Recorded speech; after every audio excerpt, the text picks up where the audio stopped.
Hey there, and welcome back to the Mini Weekend. I'm your host, Jack. Let's get into it, Minny. Your drink of the podcast. You may have seen this and thought, Jack, what are you doing? I was at Cub with my kid about a week or so ago, getting some groceries, and noticed that not only did they have 12 packs of sodas on sale for $6 to $8, but that there were a couple of our big sodas that we like that have different flavors with them. So got a couple of those, and through the next probably months or so, we'll be trying out some of those as well as our Minnesota brewed stuff and things like that. So tonight we got the Coca-Cola orange cream, and I like it. I do like it. For those that watch on a regular basis, you guys know I prefer Pepsi to Coke. So part of the reason I'm not like over the moon about this is because I can actually taste a difference between Pepsi and Coke. And truthfully, as weird as it sounds, this Coke tastes a little bit different when it's flavored, unlike Pepsi. I feel like, and some of you are probably going to think I'm insane, but I'm sure there are just as many of you that agree with me. I feel like with Wild Cherry Pepsi, one of my favorite drinks out there, it tastes like your normal Pepsi mixed with just like cherry grenadine, essentially. Whereas with this Coke, what is it? The orange cream. Oh, I thought it was just orange. Coke orange cream, it tastes different than a normal Coke would with orange cream. Now, maybe there was just too much syrup in the Coke that they didn't want to do all of it. But again, not, just one of the reasons I'm not a huge fan of it. I do like it. I would get it again, but not on the top of my list of sodas we've had on here. But it's a solid soda. If you like Coke, you're probably going to enjoy this. And like I said, yes, I prefer Pepsi to Coke, but even if I'm out at a restaurant and I have to take a Coke instead of a Pepsi, it doesn't taste bad. Like, it doesn't taste this much different than this does with orange cream in it. So, and I mean, it's zero sugar too, but I can't tell you how many zero sugar sodas I've had that literally taste the exact same as the OG, are just, a little healthier for you, if you will. Let's go ahead. I'll give it a 6.2. Like I said, I like it. I like the flavoring of it. It doesn't taste like your typical Coke, which I don't love. The more of these tastes I taste, the more of the drinks I take with it, the aftertaste, it's kind of a little bit syrupy. I can't put my tongue on what that taste is, but I think 6.2 is appropriate. I don't think it's reaching, and I also don't think it's too low. I think it's right where it needs to be. So give me 6.2, and I was about to tell you guys they have a couple of other flavored drinks that I'm going to have to find for you guys and try this. Holy moly.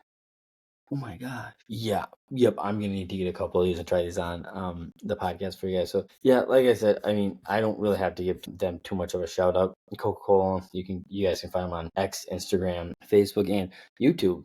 Surprisingly, it doesn't look like they have a TikTok. They might just not have it up here. But then again, what do I know? Like I said, Coke Zero Orange Cream 6.2. Don't love it, don't hate it. Kind of one of those in the middle. Yeah. Once again, little less from Tommie Town this upcoming week for you guys. The only thing we did want to highlight is, as of now, season tickets for the inaugural season of the Lee and Penny Anderson Arena are now on sale. Look, I love these guys, Lee and Penny Anderson. They've donated copious amounts of money to the University of St. Thomas, and are the reason why so many things are Anderson this, Anderson that. I think eventually they need to just shorten it to the Anderson Arena. I think Lee and Penny Anderson Arena is just too much of a mouthful. That's my take on it. Anyways, we're getting beside the point. So yeah, like I said, this arena will be where the men and women's basketball and hockey teams will be playing all of their games. It'll host graduations, events, all sorts of different things. But yes, like I said, after months of anticipation, you can go on to tommiesports.com/tickets to get and purchase your season tickets. It's set to open this fall in 2025, like I mentioned, with the Tommie basketball and hockey teams playing their inaugural seasons in it. And it says here, for the men's basketball and men's hockey, reserved seating is available in the lower bowl, and premium options remain, including private suites, Capital Club seating, courtside seats, and on the glass seats. Season ticket packages start at as low as $350 for men's basketball and as low as $425 for men's hockey. And then for the women's basketball and women's hockey, general admission season ticket packages are available in the lower bowl. Ticket packages begin at $150 for both programs. So yeah, like I said, hop on. You obviously can't get single game tickets yet because schedules haven't even been released yet. Yet we're only, and we're going to talk about this later on the podcast too, we're only 13 days away from the NFL releasing their schedule, and college basketball and college hockey start within 4 to 6 weeks after that. So I would imagine in the next, 2.5 months, schedules will come out. And for those interested in season, not season tickets, single game tickets, you guys can go peep those. So yeah, that is what I have for Tommytown. It's about it. And then like I said, again, popular demand. It seemed like a lot of you guys really liked the mini weekend bets from last week. A quick summary: went 3-1. The Twins money line hit as they beat the Angels 11-4. The Wolves versus Lakers game 3 unfortunately did not hit. It actually went over. That was our one loss. However, the spread did hit as the Wolves did win game 3 by a total of 12 points. And then the New Jersey Devils did beat the Hurricanes. So that is how we did last week. But I'm kind of rethinking this. I don't know. Let me know what you guys think. Should we just keep it simple and just call our segment in non-NFL season mini weekend bets? Or is there a different name you guys think we should call it? For now, we'll keep it as simple as mini weekend bets. And this week, I got 3 picks for you guys. I was originally going to do 3 last week, but that I was really, really liking that under pick. So that's why I wanted, like I mentioned last week, we'll usually kind of stick to 3 or 4 picks. Maybe if there's a couple in getting ready that I like, maybe 5, but we're not gonna do too much. But the first game I like again is actually the Minnesota Twins money line for the game tomorrow in Cleveland against the Guardians. Right now, the money line for the Twins is -1. Pablo Lopez is gonna be back on the mound for his 5th start of the season and will look to stay hot. So far, he's posted a 2-1 record with a 2.08 ERA and a 1.11 WHIP across 21 and 2/3 innings pitched so far. And he's even better on the road, posting a 1.62 ERA and a 1.02 WHIP while striking out 14 batters across those 16 and 2/3 innings that pitched away from the pond or away against teams. We picked up the first game 11-1 on Monday's series opener behind Bailey Ober, and then Cleveland bounced back and won Tuesday night 2-1 with the win. But I really think behind Pablo Lopez, who's been hot so far, they'll win again. They seem to be kind of like on a hot streak. If you ask my opinion, meanwhile, the Guardians are going to counter with left-hander Luis Ortiz, who's making his 6th start of the season. And the results with him have been a little bit more mixed as he's gone 2 for 3 with a 5.96 ERA. And he's been a high strikeout pitcher going for 31 Ks. But he has also allowed 26 hits and 15 walks in his 5 outings, and teams are hitting an average of 255 against him. I expect the Twins to be able to get back into the win column as they are likely to rack up plenty of base runners against him and get a 2-1 series lead in the 4-game series. So like I said, I like the Twins money line -130. And then the second game I like is the Wild money line in game 6 tomorrow night at 2:20 over the Vegas Golden Knights. I know a lot of you, I'm sure, are heartbroken just like I was in that game. Very much roller coaster of a game. I really didn't think we got outplayed all that much. We just weren't able to capitalize on opportunities later in the first period, and then obviously in the second period. It was obviously amazing that Matt Boldy was able to tie it up, and then that game winner from Hartman getting called back was heartbreaking, and then to lose as quickly as we did in overtime was unbelievable. But The Vikings, get it together, Jack. The Wild have a history of beating long odds, sitting in their dressing rooms. I think with this team's back against the wall in their home building, I think in our playoff preview that we were having issues with the audio. Dan brought up a very interesting point in that when we are healthy, which we are completely healthy now, people forget just how dominant we were. In the NHL, we were the third best team, with only Washington and Winnipeg having better records than us in the regular season. I anticipate coming out strong, similarly like we did in that first period at both home games and games that have been 3 and 4. And yeah, like I said, I really like us to win in this series, or I really like us to win this game 6 and force a game 7 where anything can happen. We've already shown that we can win in Vegas. We have the capability of doing it. It's not going to be easy, but I like us forcing a game 7. So like I said, for pick number 2, give me the Wild money line minus 220 over the Vegas Golden Knights. And then my third pick for you guys, we're actually heading over to the NBA. Tomorrow night, the number 1 seeded Denver Nuggets will be on the road to take on the number 5 LA Clippers. And right now, the over-under is listed at 211. And I am not going to lie to you guys, I love picking the over in this one for a couple reasons.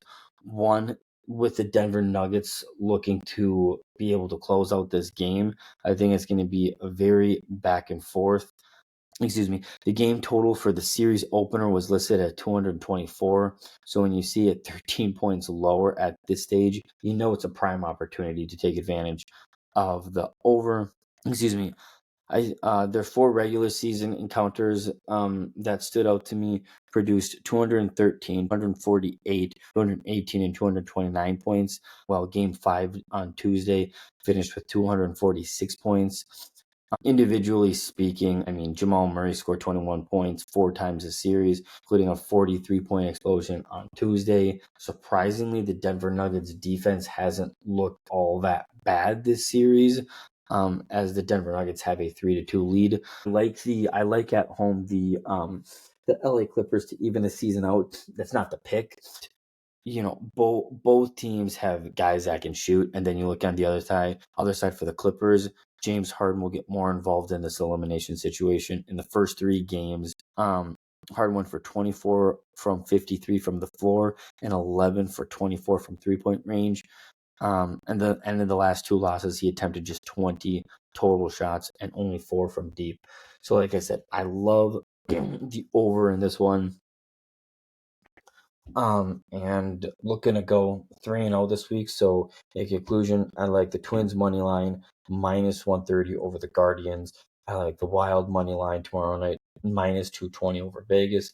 And then the Denver and LA Clippers game 6 tomorrow night to go over 211 points. So that's what I have for our bets this week. And then per usual, went with my usual very, very comfortable UNRL gear here. I was actually grabbing this. This is actually like an old school hat of theirs. I don't even think you can buy it on there online anymore. I want to say I actually got this in college or right after college. So I mean, like I said, that just goes to show you how durable these things are. It's been forever. My wife is insistent and tells me very often that it's been a while since I've been out of college, but go check out unrl.com. Like I said, they have an enormous amount of hat options, everything from beanies, lifestyle hat, golf hats, hockey hats. What else? They have snapbacks. They have bucket hats. What else? They have the ones that like the dad thing. They have the snapbacks. They have one size fits all stretchbacks. Lots of cool stuff, and they have stuff in just about every single color imaginable.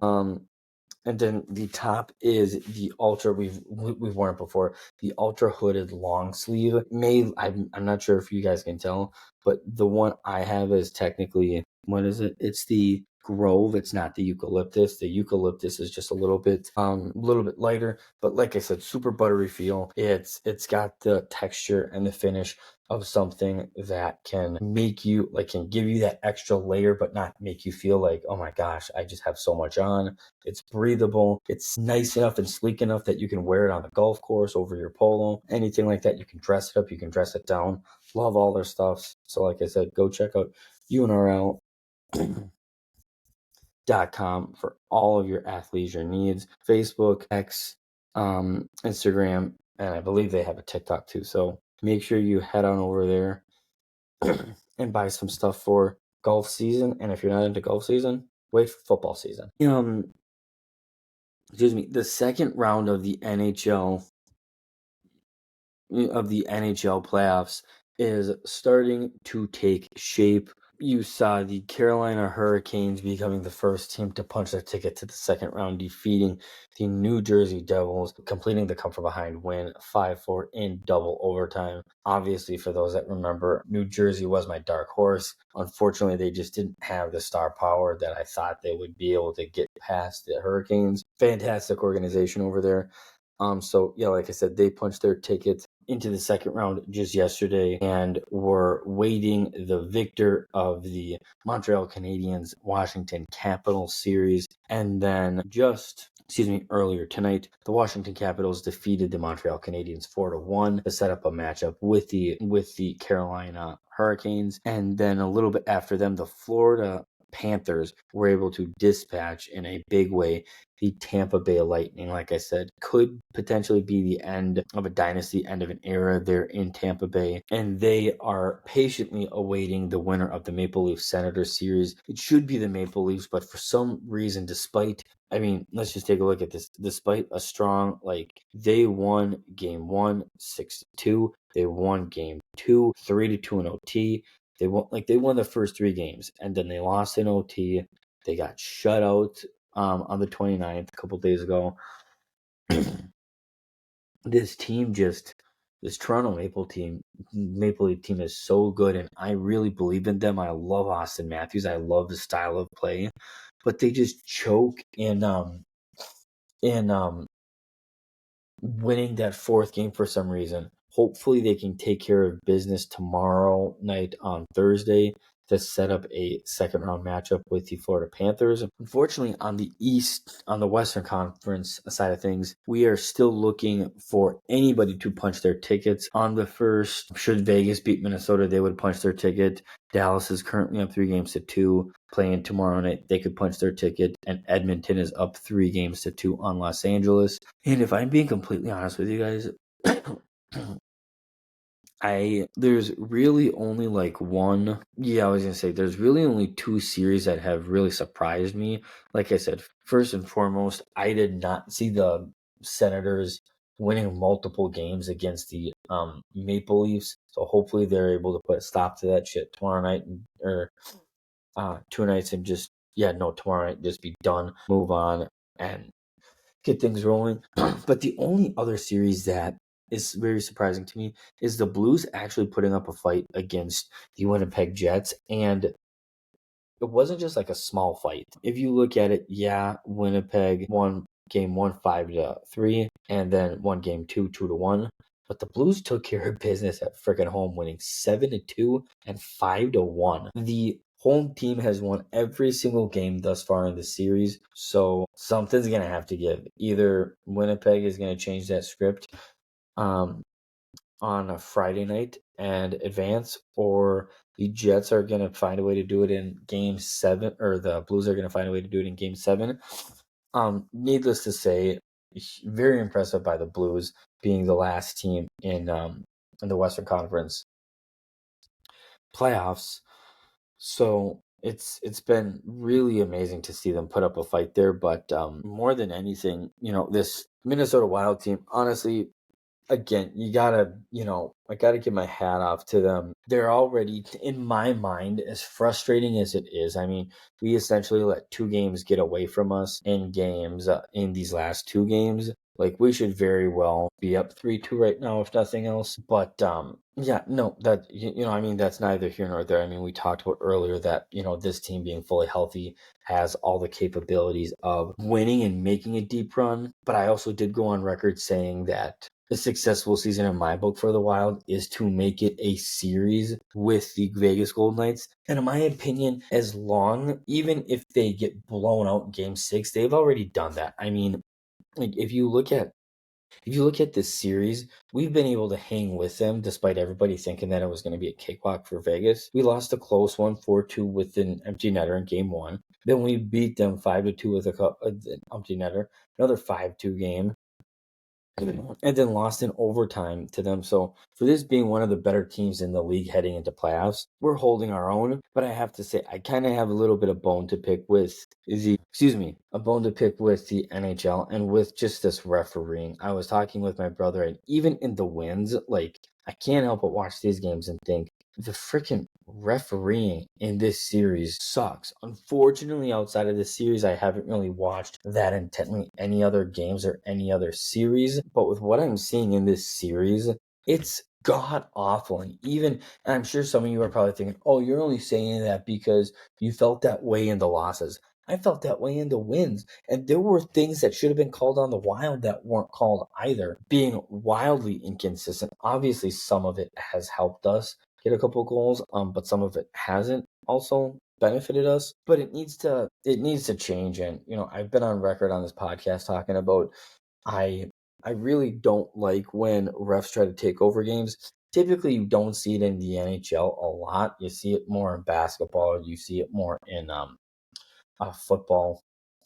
But in hockey, I don't think that's what's happening. I think, there's a reason there's 4 referees on the ice for a reason. There should be no excuse for them to miss anything blatant, and especially in the playoffs. Like, it's not like I'm looking for them to call every interference. I would rather them call nothing, like call like one penalty on each team the entire game.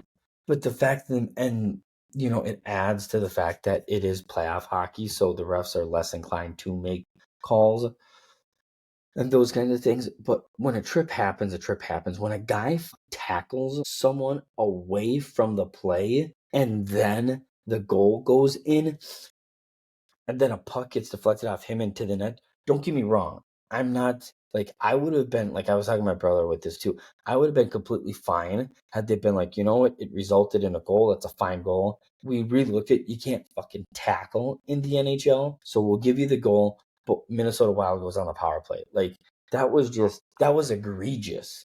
Again, that was just one of the few that stood out to me. Both Middleton and Merrill got away with clear trippings, in game 5-2 that should have been called. So it's not like I'm watching, like, as a hockey fan, it's not like I'm watching these games. Oh my gosh, they're calling everything against Vegas, against the Wild, and nothing against the Vegas.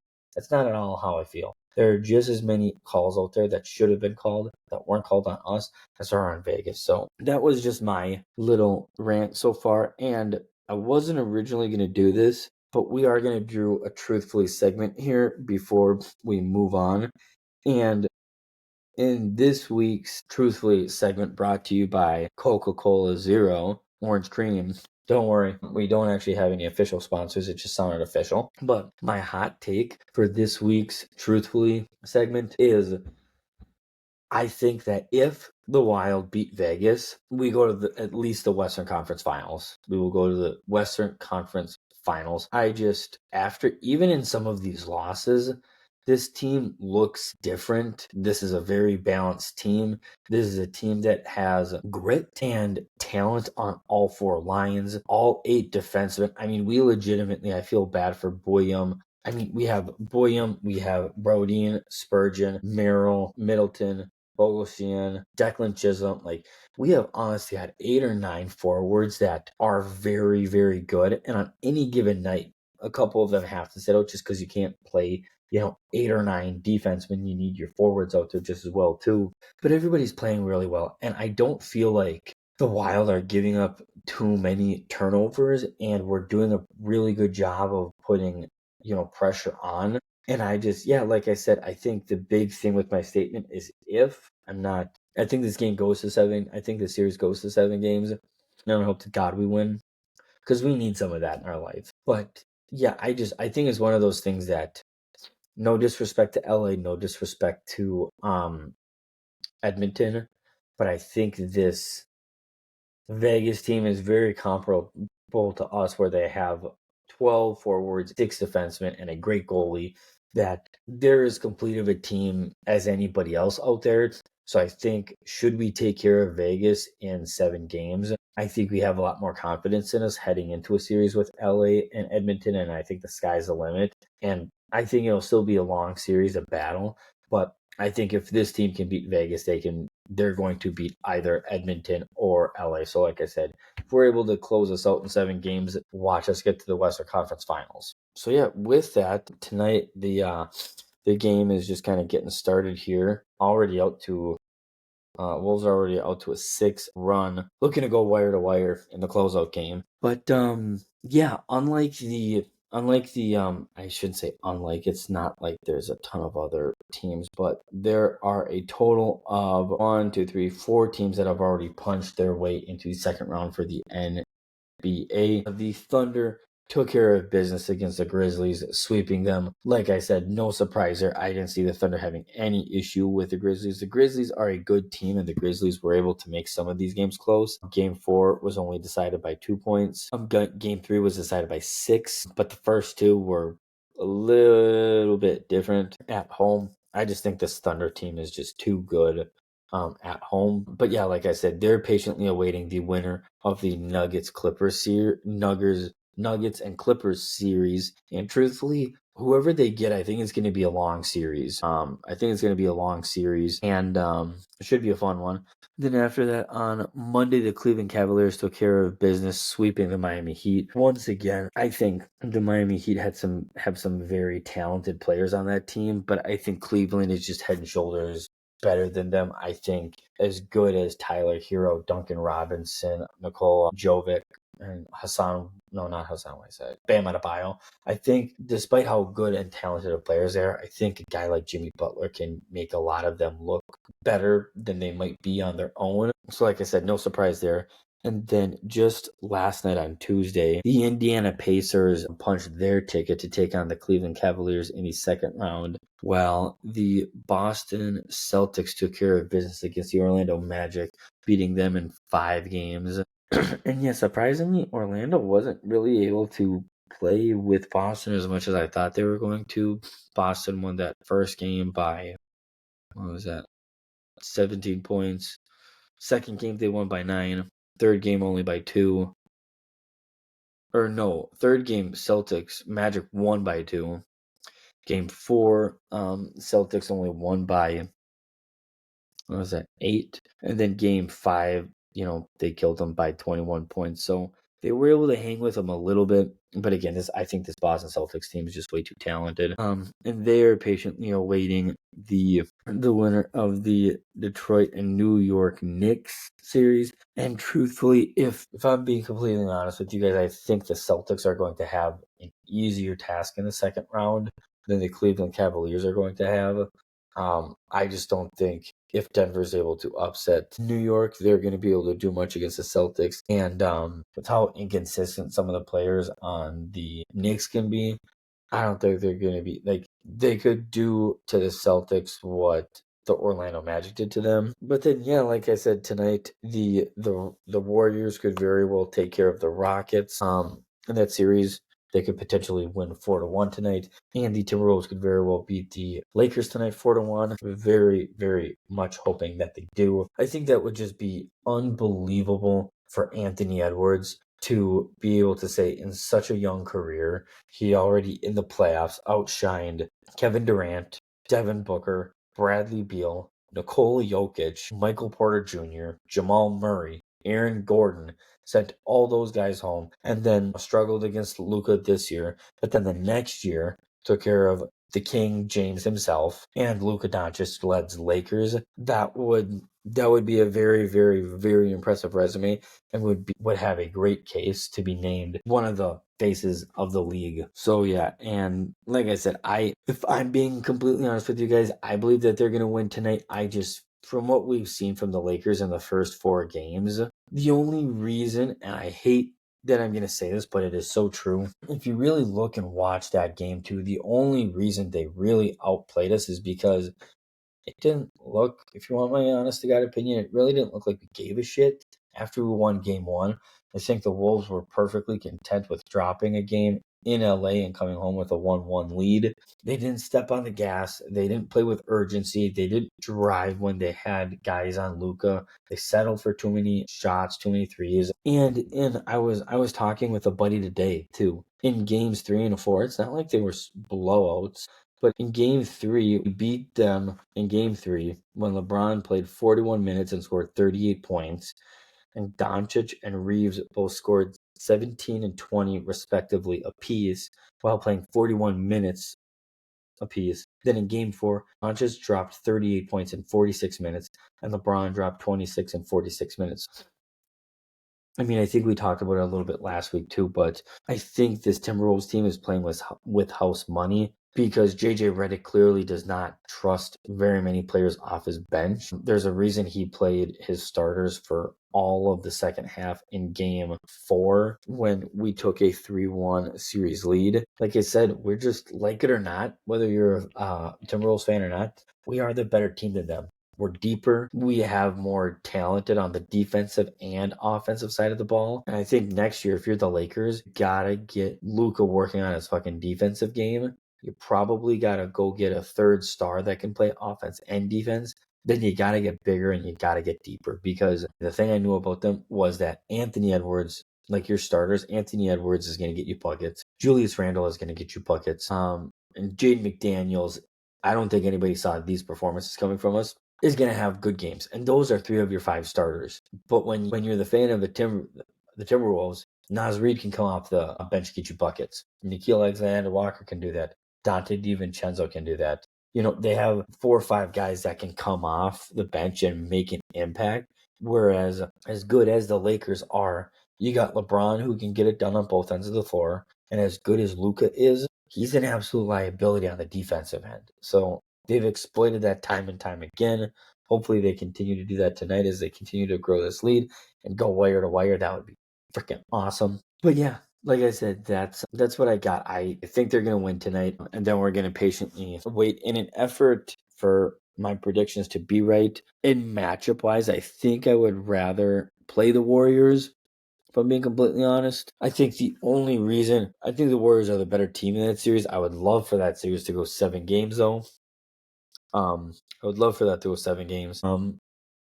My only hesitation with going up against Houston, even though they're a younger team, they have a little bit more length and size that would be able to match up with us, with the likes of, Julius Randle, Rudy Gobert, and Naz Reid, and those guys. Against the Warriors, very similar to the Lakers. You got Jimmy Butler, who's going to get shit done on both ends of the ball, just like LeBron does, and then you're going to have Steph Curry, who's going to get shit done on the offensive side of things, but is an absolute liability on the defensive side of things. So if you can get into foul trouble and isolations like we did with Luka, you're going to win that series. But yeah, I think regardless, I went on the record saying that I think this Timberwolves team has the capabilities of at least going back to the Western Conference Finals this year.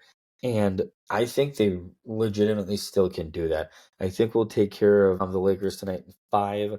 Then I would love for the veteran leadership to go 7 games and beat the Rockets in 7 games. And then with limited rest, have to play us, who in a series with the Warriors, we would have home court advantage, which would be huge. Because then if nothing else, if every home team wins, boom, 4-3. But yeah, that's, like I said, I really like our chances of winning tonight. It'll be a fun rest of the way for the Wolves, and can't wait to see them close them out tonight.